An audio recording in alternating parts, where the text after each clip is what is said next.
Hi friends, प्रेरणा comfort recipe मध्ये तुमचं खूप खूप स्वागत आहे. आज आपण पडवळची भाजी कशी बनवायची ते बघणार आहे.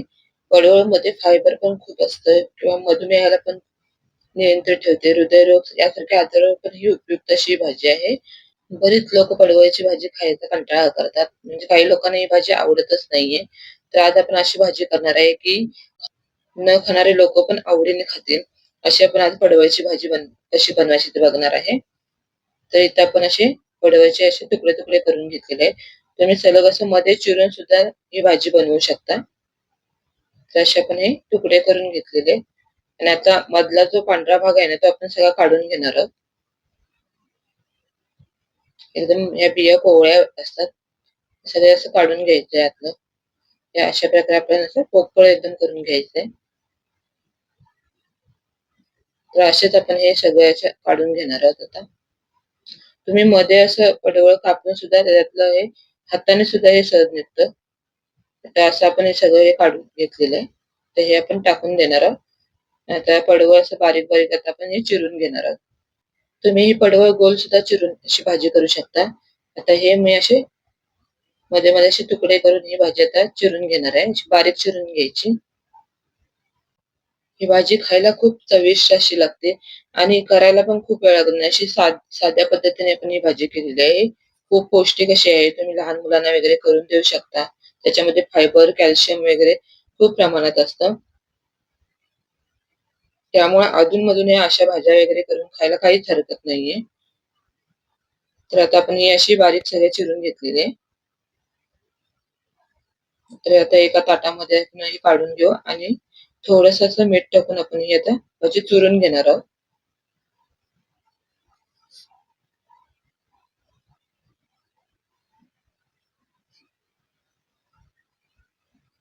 त्याच्यामध्ये थोडंसं मीठ घालून आता आपण हाताने अशी चुरून घ्यायची.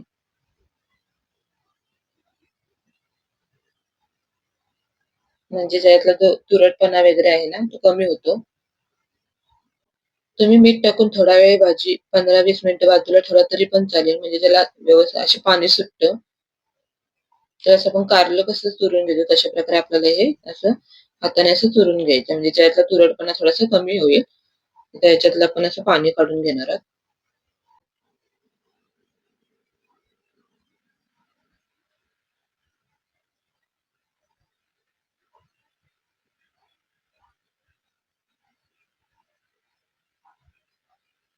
असं सगळ्यात आपण भाजीतलं पाणी काढून घेऊ. आता प्रत्येकाची भाजी करायची पद्धत वेगळी आहे. काही जण ही भाजी तेलामध्ये थोडीशी अशी फ्राय करतात आणि मग नंतर करतात.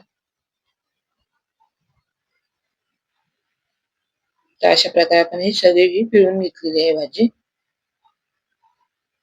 त्याच्यातून आता एवढं हे पाणी निघालेलं आहे. ते आता फेकून द्यायचं आणि ही आता स्वच्छ अशी आपण पाण्याने धुवून घेणार आहोत.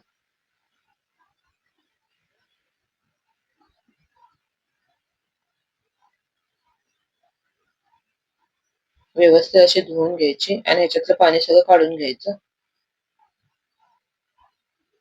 तर इथे हे पाणी काढून घेतलेलं आहे आणि आता गॅसवरती आपण कढई गरम करत ठेवली होती. एक छोटी पळी आपण तेल घालून घेऊ त्याच्यामध्ये आणि थोडंसं मोहरी, जिरं, 5-6 कढीपत्त्याची पानं घ्यायची आहेत घालून आणि इथं मध्यम आकाराचा कांदा घेतला होता मी. हा बारीक चिरून घ्यायचा आहे. एक टोमॅटो घातलेला आहे आणि हे छान असं परतून घ्यायचं आहे. कांदा आणि टोमॅटो आपल्याला हा असा शिजवून घ्यायचा आहे थोडा.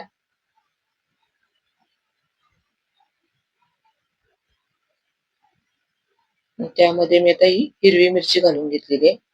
3 ते 4 मी हिरव्या मिरच्या घातल्या. ही तिखट नाहीये त्यामुळे मी जरा 3 ते 4 हिरव्या मिरच्या इथं घालून घेतलेल्या आहेत. जर तिखट असेल जास्त तर तुम्ही 2च वापरा इथं. आणि तुम्ही ही लाल तिखट सुद्धा घालून भाजी करू शकता. पण मिरची घालून भाजी केली तर ही भाजी खूप छान लागते. 1 चमचा आलं लसूण पेस्ट घातलेली आहे आणि थोडंसं हिंग घालून घेतलेलं आहे. आता हे छान असं परतून घ्यायचंय. ही भाजी पिवळी भाजी खूप छान लागते मिरची घालून. पण तुम्हाला जर आवडत असेल तर तुम्ही लाल तिखट घालून सुद्धा ही भाजी बनवून घेऊ शकता. त्यात थोडंसं मी आता अर्धा चमचा हळद घातलेली आहे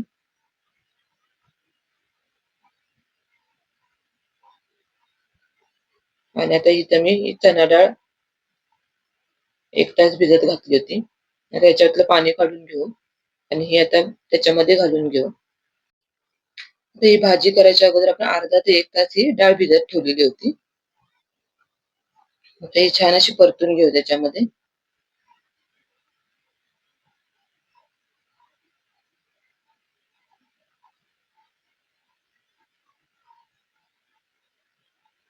आणि थोडंसं आता आपण मीठ घालून घेऊ. आता मगाशी मीठ घातलेलं होतं त्यामुळे आता थोडंसंच घालून घ्यायचंय आपल्याला मीठ.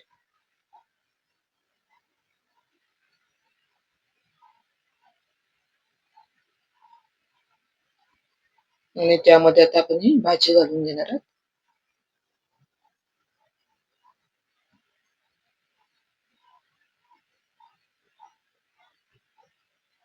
आणि छान अशी आता परतून घ्यायची.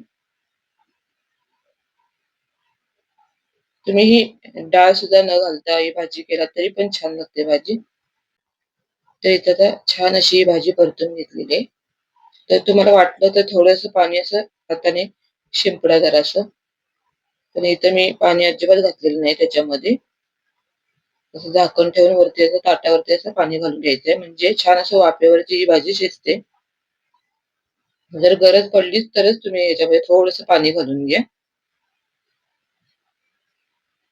तर 7 ते 8 मिनिटं आपण ही भाजी अशी छान अशी शिजवून घेतलेली आहे.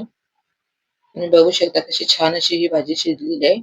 डाळ पण दाखवते तुम्हाला अशी छान शिजलेली आहे. तर इथं ही आपली ही भाजी तयार झालेली आहे.